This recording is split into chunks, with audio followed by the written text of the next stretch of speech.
Assalamualaikum warahmatullahi wabarakatuh. Halo sahabat teknik, pada kesempatan kali ini saya akan membandingkan tentang perbedaan kompresor listrik oilless dengan kompresor listrik yang pakai oli atau kompresor listrik biasa. Dan untuk review ini berdasarkan pengalaman saya setelah menggunakan kedua jenis kompresor ini. Yang pertama, saya akan bahas kelebihan dan kekurangan jenis kompresor oilless. Untuk kelebihannya, kompresor oilless adalah kompresor jenis ini tidak bising sehingga saat penggunaannya tidak menimbulkan suara yang berisik dan cocok untuk pekerjaan di dalam ruangan maupun kerja lembur malam. Yang kedua, kompresor ini tidak memakai oli mesin sehingga minim perawatan. Kita tidak perlu cek oli mesin atau ganti oli selama masa penggunaan. Dan yang ketiga, kompresor ini minim getaran sehingga jika digunakan di lantai yang kurang rata, miring, kita tidak khawatir roboh ataupun bergeser. Dan sekarang saya bahas kekurangannya. Antara lain, kekurangannya adalah kompresor jenis ini proses pengisian anginnya lebih lambat jika dibandingkan dengan kompresor listrik yang pakai oli. Dan secara performa, kompresor ini kurang bagus karena lambatnya pengisian angin. Dan kekurangan kedua adalah kompresor jenis ini lebih cepat overheat dan menyebabkan kompresor ini akan mati sendiri setelah overheat jika dipakai secara terus-menerus seharian. Oke, itulah kelebihan dan kekurangan kompresor tipe oilless.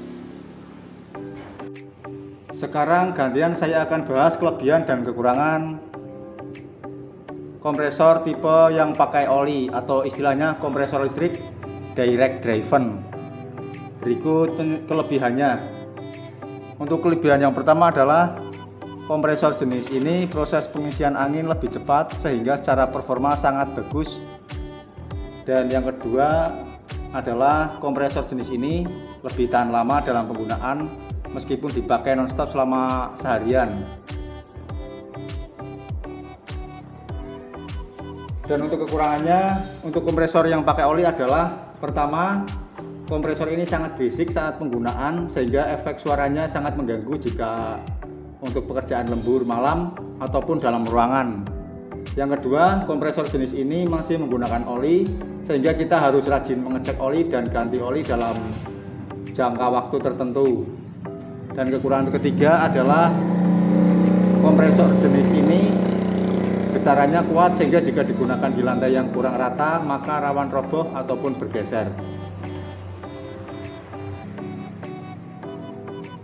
Oke, itulah kekurangan dan kelebihan antara kompresor oilless dengan kompresor yang pakai oli. Dan sekarang saya akan coba memberikan contoh tes untuk performa kedua kompresor ini.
Setelah tes barusan sudah bisa kita simpulkan kompresor yang pakai oli lebih unggul. Pengisian angin dari 0 sampai penuh hanya butuh waktu 53 detik, namun dengan level kebisingan yang tinggi.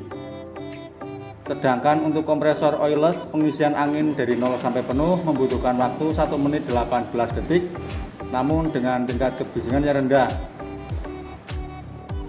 Oke sahabat teknik, sekian video dari saya, semoga bermanfaat. Wassalamualaikum warahmatullahi wabarakatuh.